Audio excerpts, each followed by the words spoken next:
Hello everyone, today is the day 5th of our Vacation Bible School 2024. As usual, nag-start me with a prayer and practice me for our special presentation nig Sabado.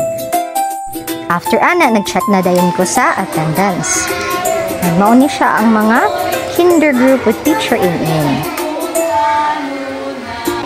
And then for our first activity today is another guessing game. Already na daw sila. So they are gonna guess what is inside the bag without looking on it. No? So kung ano siya, i-feel ra nila. Ang nakatagaan o paninyahon. So basically, ilahan na siyang i-connect sa kung unsa na nga type of pagkaon man kaha. Okay. So muna sila ang mga nakakuha of correct answer, and ang answer is of course, ang mga naka-correct answer, tagaan sa og marshmallow.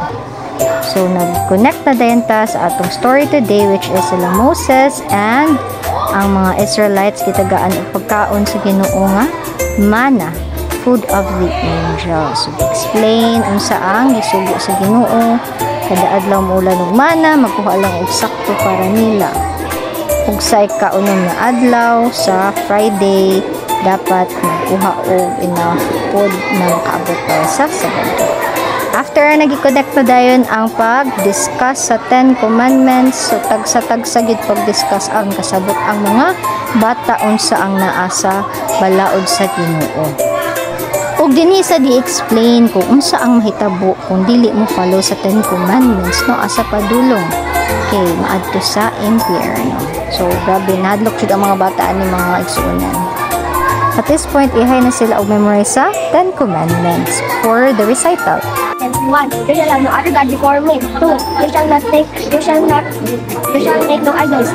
3. You shall not take the name of the Lord your God in vain. 4. Keep the Sabbath day good. 5. Honor your father and your mother. 6. You shall not murder. 7. You shall not commit adultery. 8. You shall not steal. 9. You shall not bear false against your neighbor. 10. You shall not covet. You shall make no harm. You shall not take the name of the Lord your God in vain. You shall remember the someone that you be holy. Honor your father and your mother. You shall not murder. You shall not commit adultery. You shall not steal. You shall not bear false witness against your neighbor. You shall not covet. You shall have no gods before me. You shall make no idols. You shall not take the name of the Lord your God in vain. Honor your mother and your father. Remember the Sabbath day holy.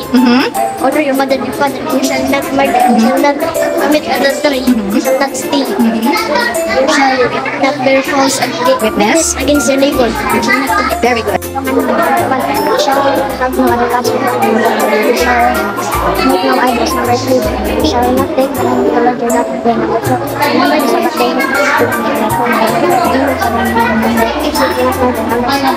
You shall not commit adultery.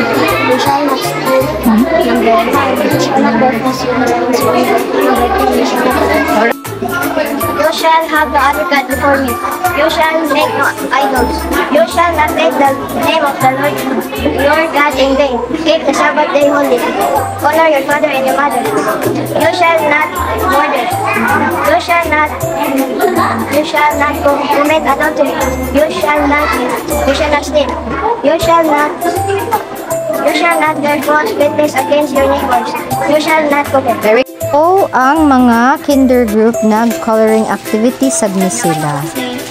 Okay, ilahang lesson is ang sa Sabbath day.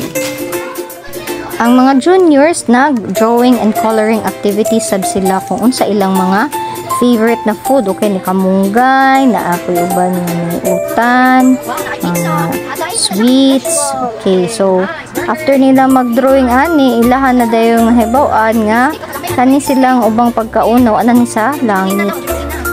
So practice na sila og kaon og prutas. Nilang activity.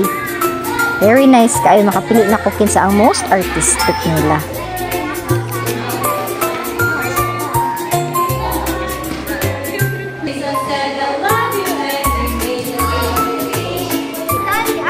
Diri nagpractice nami para sa gaseta.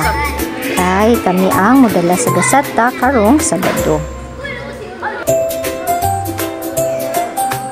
Now it is time for snacks. This is sponsored by Kuya Gaga de la Serna. Thank you kayo for the bread. And ang atong kinder, you can see they have their star rewards. Nice kayo.